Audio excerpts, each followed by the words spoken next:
ถานีวิทยุกระจายเสียงแห่งประเทศไทยจังหวัดเชียงใหม่ AM 1476 กิโลเฮิรตซ์สถานีวิทยุภาคภาษาชาติพันธุ์แห่งเดียวในประเทศไทยที่มีความทันสมัยเชื่อถือได้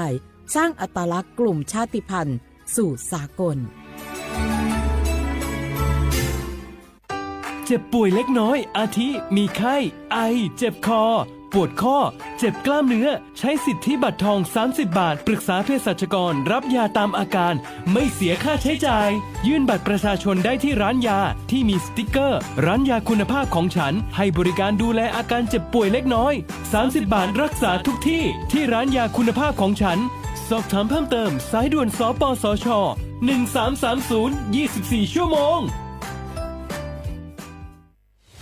อยากใช้สิทธิ์บัตรทอง30 บาทรักษาฟันสังเกตสติ๊กเกอร์คลินิกทันตกรรมชุมชนอบอุ่นแล้วยื่นบัตรประชาชนก็ได้ทำฟัน5รายการ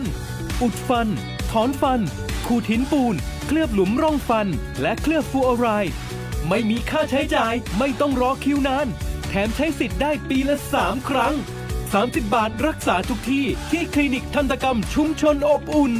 สอบถามเพิ่มเติมสายด่วนสปสช1330 24 ชั่วโมง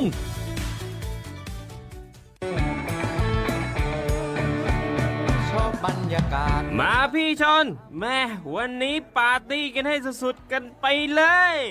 จัดไปไหมเมาไหมครับหรอ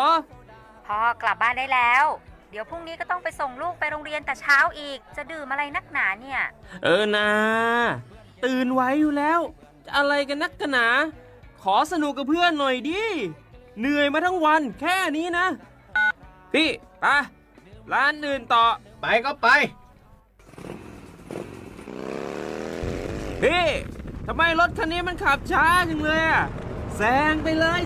พี่แซงไปไฟแดงก็พาไปเลยพี่ตรงเนี้ยมันไม่มีกล้องไม่โดนจับชัวร์เอาวะไปก็ไปเฮ้ยพี่ระวังรถบนท้องถนนการตัดสินใจพลาดเพียงครั้งเดียวอาจไปถึงความสูญเสียอย่าให้ความสนุกเพียงชั่วครู่กลายเป็นความเศร้าชั่วชีวิตด้วยความปรารถนาดีจากสำนักงานประชาสัมพันธ์ที่ 3 กรมประชาสัมพันธ์โจปั้นแบจำเมื่อแบงายี่ชาเทมังโงบัญญายี่ชาแจ้งเตือนยุฟลามาอาทิเนยี่ข้อความว่ามางาในพื้นที่จังหวัดเชียงใหม่ทับโป้มางาเทืองวาฮาสื่อสารยี่แทงายี่โคยี่จังหวัดเฮียฉุดซื้อเฮโคทีมรถแทยี่เวลาทีมแทแจ้งเตือนฟลางโงงานเทือมาสาเอาจามังโงบัญญาย่ากำหนดทดสอบระบบแจ้งเตือนมางาเธอผ่านเซียวบอกแคบมางาหรือทำมังโงบัญญาโดยกรมป้องกันบรรเทาสาธารณภัยมันก็คือปพกว่านี้เอาโทรศัพท์คนได้ว่าทีนี้แจ้งเตือนฟลางโงเอาจากกุมเฮกว่าพื้นที่เสี่ยงภัยที่ปัจจัยคือมาคือฟาชิเชียงโงเอามาคือยี่ข้อความแจ้งเตือนมาคือที่เรียกว่างที่ปัจจัยคือมาคือถัดจื้อถัดโจถัดชิเลบดงเอาจุดแพ้เอาเฉียวข้อที่เรียปีมาที่เรียซื้อเจ๊บดง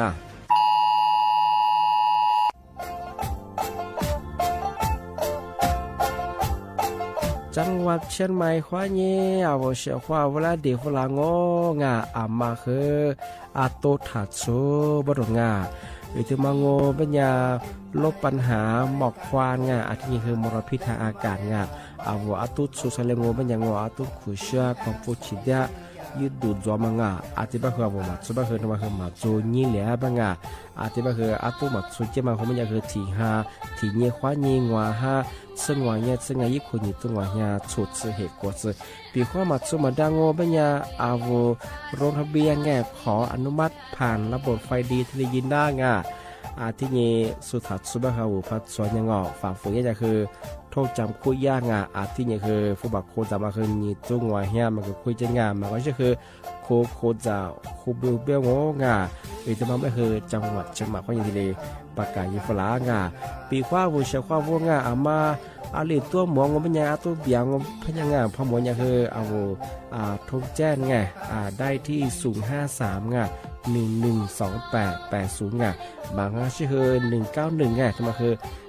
ตลอด24ชั่วโมงที่ทุกคนน่างงอ่ะ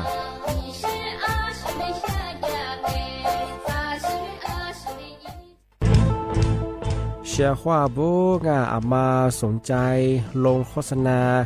ทาสถานีวิทยุกระจายเสียงแห่งประเทศไทยจังหวัดเชียงใหม่เอาสถานีวิทยุของมันยังยี่เสียคือคือเสืออาทิเยยี่สัญญาณก็คือหูยาคือยิบเป้งาเที่ยวพื้นที่จังหวัดเชียงใหม่ยังอาทิปัญญาอามาสนใจลงโฆษณาอยู่ช่องของปัญญาติดต่อที่สวทเชียงใหม่ยิบเบอร์โทรปัญญาคือ053-276-0685อาทิเย0922468579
小花不来画画，你呢？丑么花你见么啊？啊不，李叔我都知道话不了。啊不，李叔我ปากกาโกโงปัญญาทาจิ้มหมายงาสถานีวิทยุกระจายเสียงแห่งประเทศไทยจังหวัดเชียงใหม่ยืมมือฉะยีระบบด้วยความถี่โงปัญญางา AM ที่ตัวลีเฮียสืบสืบโชว์ขึ้นกว่าตัวจะวิทยุอะไรบางงานเฉพาะงานท่าวัวฟิบัวคือไลฟ์สุทีรีจ่องายืดชื่อเพลงโงปัญญาสวทเชียงใหม่งา AM 1476กิโลเฮิรตซ์เลยไลฟ์สุดจังไงในแนที่ขวาที่มลอที่ขวางที่มลก็คือหนีโมฉะนั้นที่ขวาหนีสามโมงที่นี่มาคือหนีขวาดงงอาทิตย์ปัญญาว่าเชื่อว่าถ้าฟิบูว่าไงมาหมอมันยังไงว่าจุดแพงว่านี่จะนี่มาโกว่าจีเวโซปาระคือไงนี่เก่งมาฟิบูกันยังสุดยอดละคือรายการริสงูจะมาคืออาทิตย์สื่อเจ๋งที่เป็นอย่างคือว่าเชื่อว่าไงปีขวารายการลิซุงมันยังคือสิงยุดดูอิสเลยสิจ้าคือที่เลยประชาสัมพันธ์เยี่ยมมาที่เลยประกาศเยี่ยมมางที่เลยมันไงเชื่อว่าไงปีขวามางลิสิประชาสัมพันธ์ชาลิสิประกาศยิ่งช่างมันยังคือแบบฝรั่งคือด่างจ้าเลยมาตัวนี้ยังคือแบบเปิดหน้างประกาศยินหน้างงาประชาสัมพันธ์หน้าไม่ใช่คืองอคดีเลยประกาศอย่างงามาคือรายการลิซุงมาเฉพาะงาที่บ้านก็ไม่ใช่เฉพาะงาเมื่อสัปดาห์คือยากรงอนามัยคือแน่นในฝรั่งเมื่อสัปดาห์คือบานพื้นที่ที่เก่าตัวคือเมืองฮาเลียมีฮิโรฮาเยอะที่เป็นอย่างคือเมืองฮาขยาแต่ก็หาโถบางจ้าเมืองฮาโถเสลียคือกูเดี๋ยวกูมีแหล่เลยก็คือนาลานาบ้างบางมาแต่สมุทรของที่เป็นยังมือสักคือเชื่อว่าคือมากกว่าตัวขวาเกินนะเชื่อว่าทำมากกว่านั่นนักกันยังคือปกขวาตัวขวาช่วยละของที่นี่ที่ถึงมังเป็นยังมือสักจันเนี่ยคือโถส้มมาคือเปิดเทย5 ดาวที่ก็ต้องคือเปิดเทยอยู่ไม่ได้เปิดเทยอยู่ที่เป็นยังมือสักกรงอนามัยคู่นี้ละเชิมชูทางความสะอาดยี่แจ้บรงกล่องเปิดเทืองที่ว่าโถสู้ๆจากนี้แล้วถือว่าอีหลายยี่โถสู้แจ้มาลาเจ้าเฮคู่นี้มาอะไรถึงเนี่ยคือทางความสะอาดที่เยี่ยมมาคือในฝรั่งช่วงงานยี่ที่มังไม่โถสู้ฮีคนเนี่ยไม่ยังไงกว่ายี่ห้องเรียคนเนี่ยคือากลับมายี่สิเตื้อมาดงที่นี่อะไรแบบว่าหยัดย้ายถึงที่มาคือที่ความสีความฟูเขาแต่ความเชี่ยแต่ความสีจะยังไงที่มาว่าถูกสุหิคนนี้ไงยี่ห้อเรียกว่านี่มาที่มังเป็นยากว่าโลนอาหารว่าไงว่าจะจัดว่าลึกก็ลืมมาดงอยากกูยังมีคือสื่อนี่หมดชาลุที่นี่ฟูลิจีไปช่องไงสามารถที่มังเป็นยว่าจันเนี่ยถูสูกุมยังคือปัตเตอร์ปัตเตอร์ที่นี่คือโจจือดงจะพอเนี่ยแต่ก็เชี่ยแต่สื่อนี่คือหมดชาลุถ้าไม่ใช่ช่องไงอาจจะพูดว่าเขาจะมาอยู่มาคืออะไรบัติมันอยู่มาสักเกี่ยวกับก็ละปิดทีกันยังไงรีมาที่มังเป็นยตู้กบน้ำดื่มถึงการถือต้องมันคู่เหี้ยส่วนกว่าน้ำดื่มคือจังยี่แทนดูว่ายี่ตู้คือจังที่เป็นคือมาอยู่มาคือบางทีมันสกิลแบบคือเชื้อโรคหรือมีจั่วไปถึงแบบคือมาสัญญาทำมาคือแต่สื่อเขาไปถึงฆ่าเชื้อโรคว่าจะกูอยู่กว่าดูมาแต่ชาติสื่อนี่คือแต่มาสักเขาลุยไปถึงที่ถึงบางเป็นว่าบ้าที่ก็ตัวบ้าคืออีตู้กบน้ำมาคือว่าตัวกล้ามมาคือตัวสิงที่แบบมันคือตู้เฮแต่กับเชี่ยแต่กับกูนี่ไปสิงว่าจันเนี่ยมาไล่เจ้ามาอยู่เจ้าคืออีชานเธอเจ้าที่คือที่ตู้ว่าตัวกล้ายังนั่งยิงอยู่มาคือแต่กับกูเนี่ยตู้นมาอีใจเชียตู้ช่อนมาคือแต่กับเชี่ยไปสิงมาขยันคือที่เลยในฝรั่งช่วง tí điểm mang ngô bên nhà qua vụ lư cứ sự cô thì một loa sao vụ ra giờ nữa ra gò ngõ mà khơi vụ nét sự ya khá chia ngõ mà khơi tế nhà tế cả sự ngõ thế như khơi thằng hoa sa ấy bây giờ nghe thế như khơi tế phụ nữ như khơi thằng hoa sĩ bên ngõ mà khơi yaกรงnày mà khơi thì điเชิมชัวงอโรงเรียนทุกโรงเรียนไงคุณฮิตมาเลยคุณฮิมาเคยที่เลยเชิมชัวงอทำความสะอาดยี่ไม่ใช่ไงให้กล่องเปิดเทอมไงอาชีพที่เกิดตัวมาเคยเปิดเทอมยี่มาเคยจัวงอที่เกิดตัวมาเคยละที่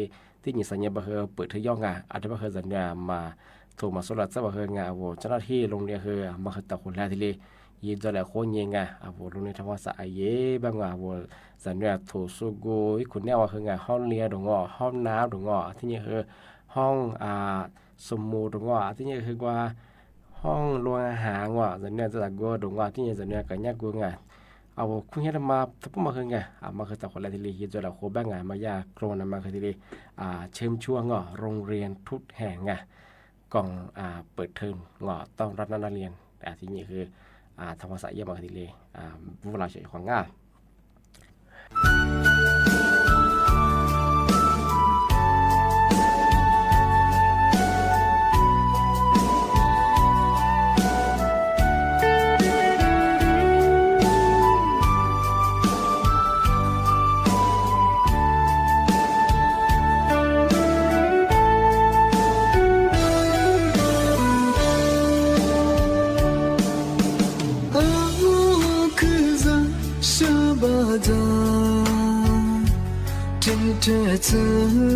นูเลยว่ามือมาได้เบเตมาให้นี่เบกูมาได้กูโลจิโลติเขสุดาเบสุมาจิซูสุเนบุคูอาโลซา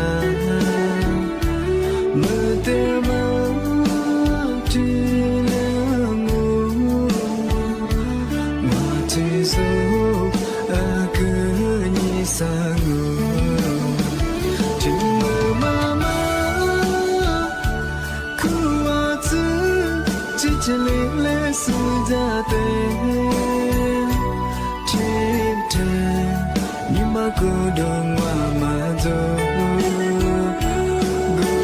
เธอเบคาวดิซามือ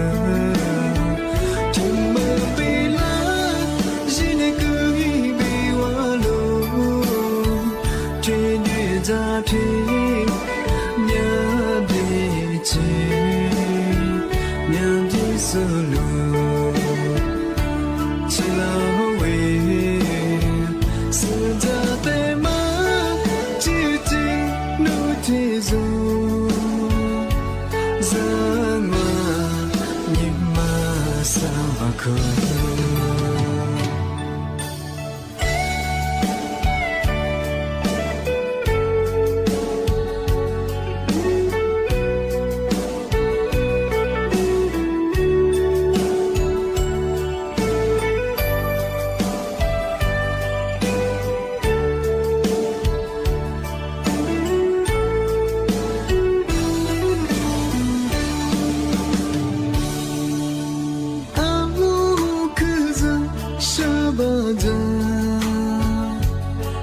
เธอเจอนุ่งแรงว่าโมมาดาเบเตมาที่นี่เดือกูมาดาโคโลจิโลติเขสุดาเบสุมาที่ซูสุเนบุคูวาโลซา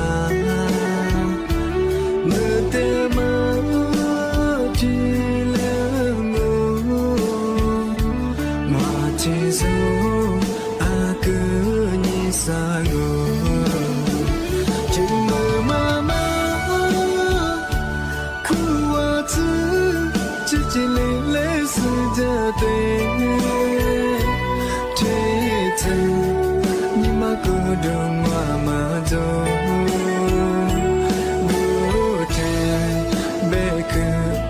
咱们。听门被拉，一那个一被瓦路，这里咋听？냐比起，냐比索路，起了喂，是咋的吗？姐姐路最走。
อาทิตย์นี้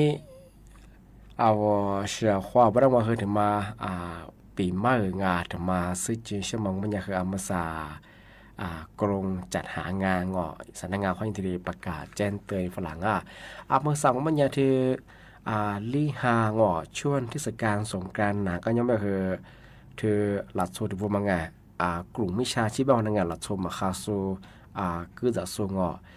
มุสบัตยากว่ายิบเพดมาสารมังมันยังเอาแทบมีสุดกว่าตามที่ว่ามี画个嘛มี画嘛这里做不行啊比画我嘛มีช่วงนี้คือกว่าย่ายิบเพว่าติดต่ออีฝรั่งไม่ใช่ไงย่างยาเจ้าหน้าที่กรมจะหางานแบงก์เบเกอร์เนี่ยเวลาที่เลยเบเกอร์หลับไม่ใช่ไงที่บ้านมันยังชอบงานมาคือทุกสามโมบางงาน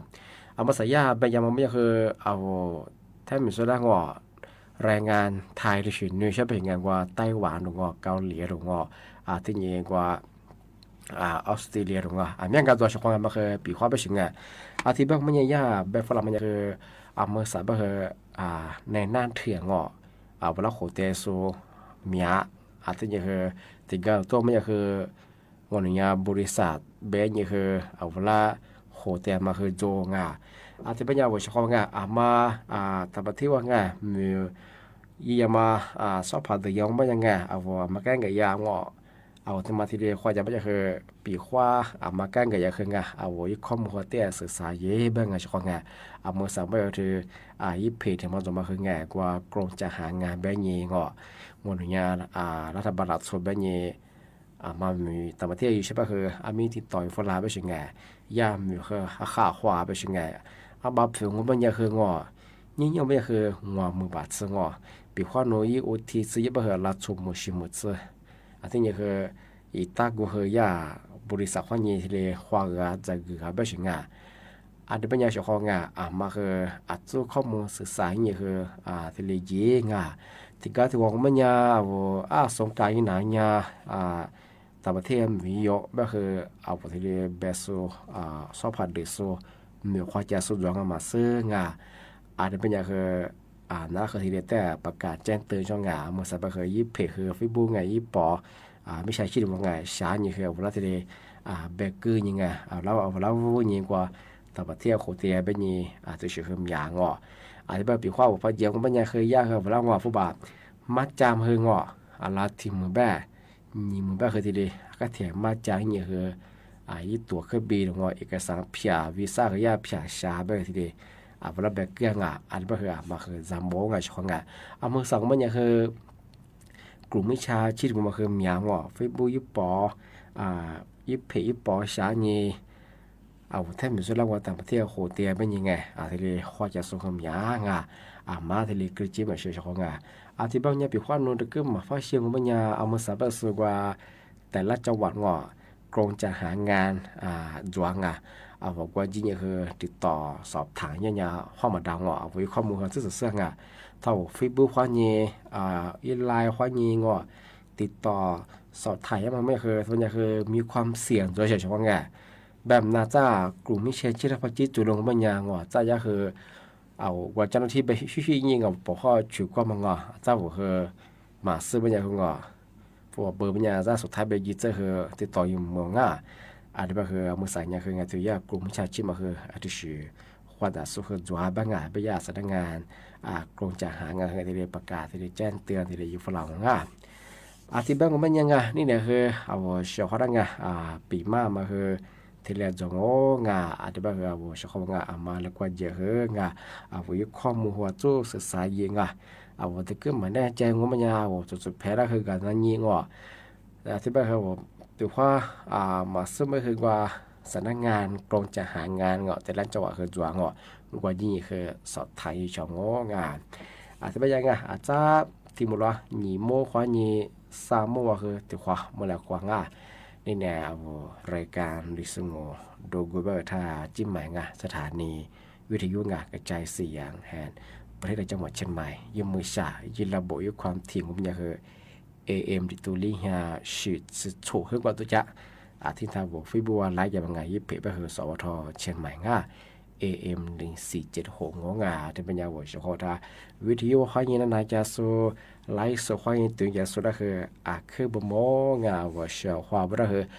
做修做嘛复杂修杂话คือ呀我จริง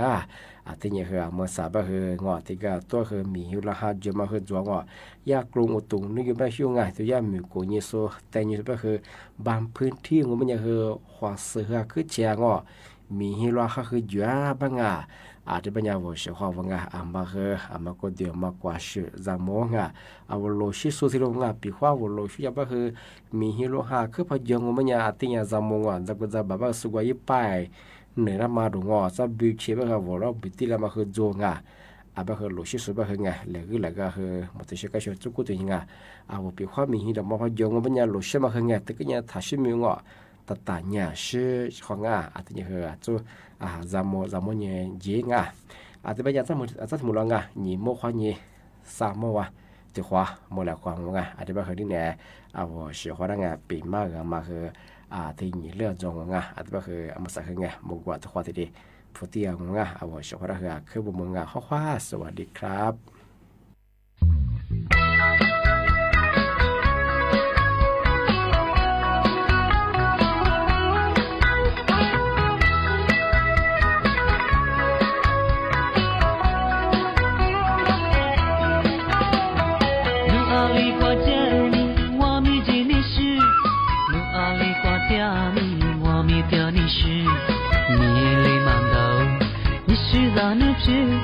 但你马关路的里孙家，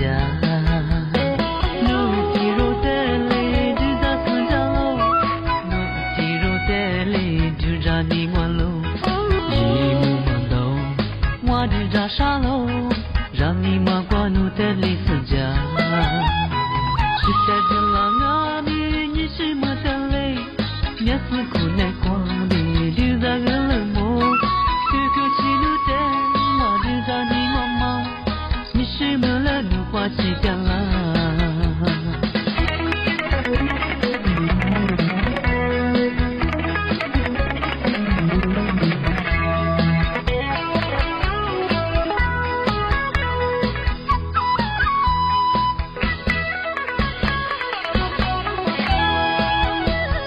路阿里挂着你，我面前的是；路阿里挂掉你，我面掉你是。是在那边，当你马关路的里孙家，路地路的里就在孙家路，路地路的里就在你关路，一路马东，我就在沙路，让你马关路的里孙家。我的第四光明，你是么的累，也是苦难光明，就在个冷漠。是么了？你花起掉了，是在这浪你你是么掉泪？也是苦难光明，就在旁边摸。这个起路的，我就在孙家嘛。你是么了？你花起掉了。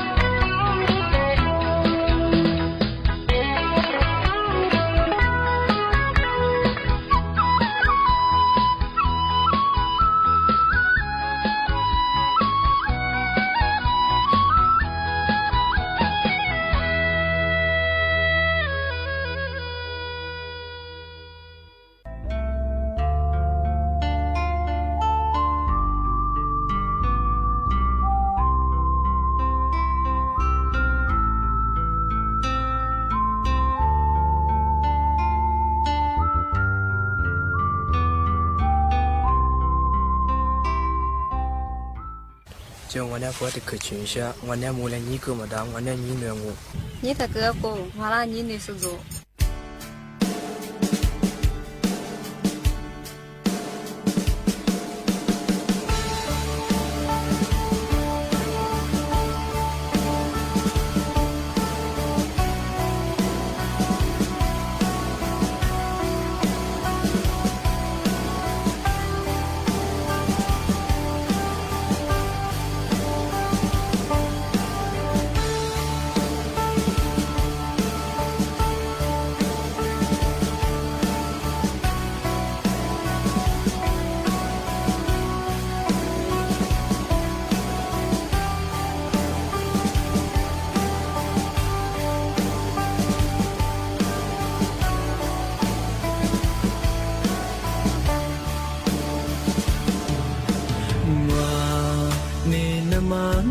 推走。你是我我的马女呗，听你听你的大声，你是走，你马跨路偏偏面里，这咱们别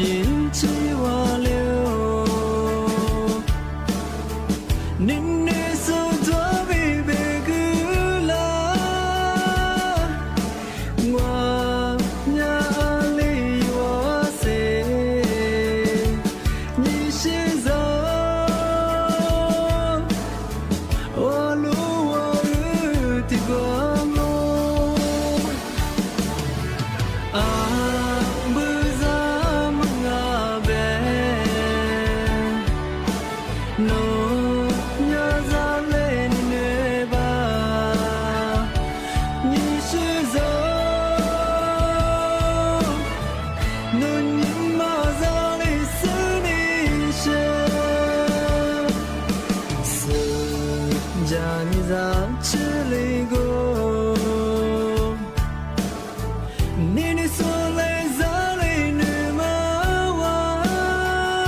ที่นี่สถานีวิทยุกระจายเสียงแห่งประเทศไทย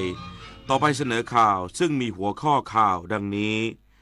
หมายกำหนดการพระราชพิธีพืชมงคลจรดพระนางคันแรกนาขวัญพุทธศักราช 2568 รัฐบาลพร้อมประสานความร่วมมือและแลกเปลี่ยนข้อมูลกับนานาชาติแก้ปัญหาแก๊งคอลเซ็นเตอร์เพื่อไม่ให้ใช้ไทยเป็นทางผ่านไปทำงานผิดกฎหมาย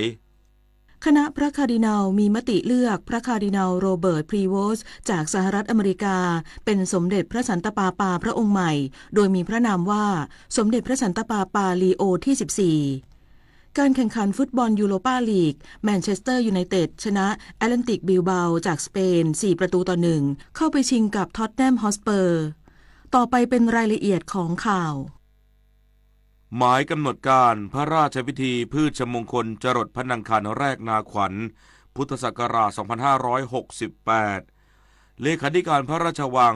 รับพระบรมราชโองการเหนือเกล้าเหนือกระหม่อมสั่งว่าพระราชพิธีพืชมงคลจรดพระนางคันแรกนาขวัญพุทธศักราช 2568 ได้กำหนดดังรายการต่อไปนี้วันศุกร์ที่ 9 พฤษภาคม 2568 เวลา 7:19 นาทีพระบาทสมเด็จพระเจ้าอยู่หัวทรงพระกรุณาโปรดเกล้าโปรดกระหม่อมให้นายประยูรอินสกุลปลัดกระทรวงเกษตรและสหกรณ์ขึ้นรถยนต์หลวงที่หน้าวัดพระศรีรัตนศาสดารามออกจากพระบรมมหาราชวังทางประตูสวัสดิโสภาถนนสนามชัยไปยังมณฑลพิธีท้องสนามหลวงแล้วเดินขบวนอิสริยยศแห่ไปส่งที่โรงพิธีพราหมณ์จุดธูปเทียนถวายสักการะเทวรูปสำคัญแล้วจะได้ตั้งสัตยาธิษฐานหยิบผ้านุ่งแต่งกายไว้พร้อมครั้นเวลา 8:30 นาทีพระบาทสมเด็จพระเจ้าอยู่หัวและสมเด็จพระนางเจ้าพระบรมราชินีเสด็จพระราชดำเนินโดยรถยนต์พระที่นั่งจากพระที่นั่งอัมพรสถานพระราชวังดุสิตไปยังพระพลาพิธีมณฑลท้องสนามหลวงระหว่างเวลาพระฤกษ์ 8:09 นาทีถึงเวลา 9:09 นาทีนายประยูรอินสกุลปลัดกระทรวงเกษตรและสหกรณ์ซึ่งทำหน้าที่พระยาแรกนาจะได้ญาตราพร้อมเทพีออกจากโรงพิธีพราหมณ์มีราชบัณฑิตและพราหมณ์นำผ่านพระพลาหน้าพระที่นั่งพระยาแรกนาเข้าเฝ้าทูลละอองธุลีพระบาทถวายบังคมแล้วไปยังลานแรกนาเจ้าพนักงานจูงพระโคเทียมแอก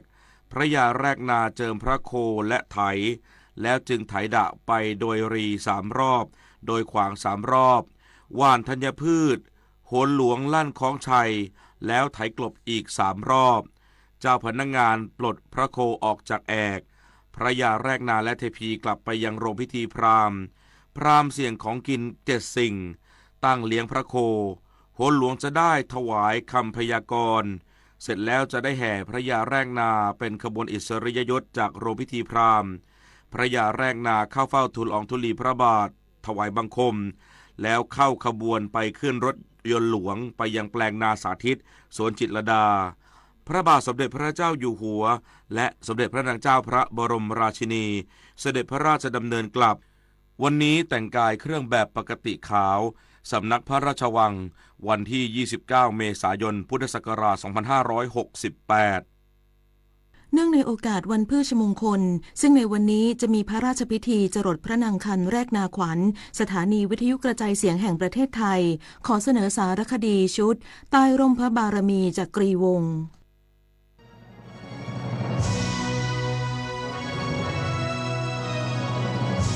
ใต้ร่มพระบารมี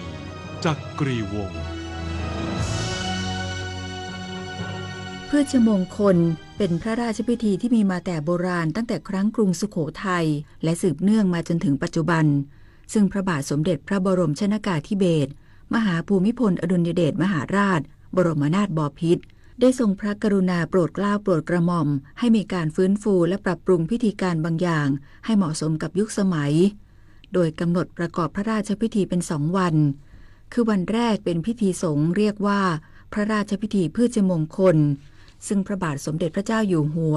จะทรงบำเพ็ญพระราชกุศลทำขวัญพืชพันธุ์ธัญญาหารเพื่อให้เจริญงอกงามปราศจากโรคภัย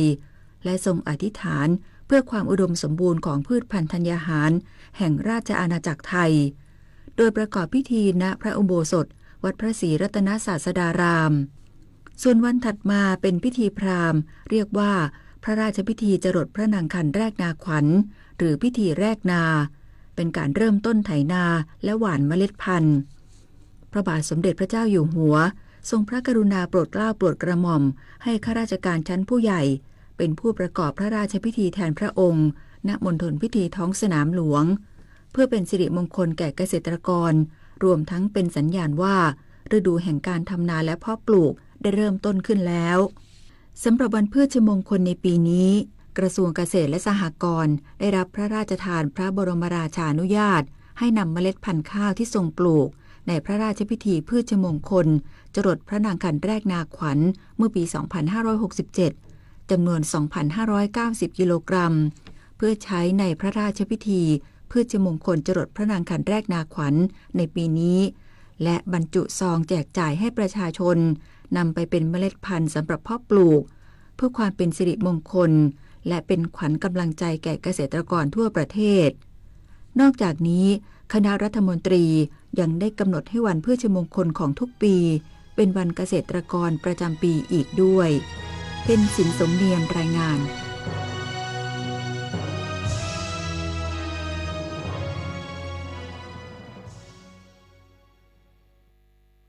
วันนี้สถานีวิทยุกระจายเสียงแห่งประเทศไทย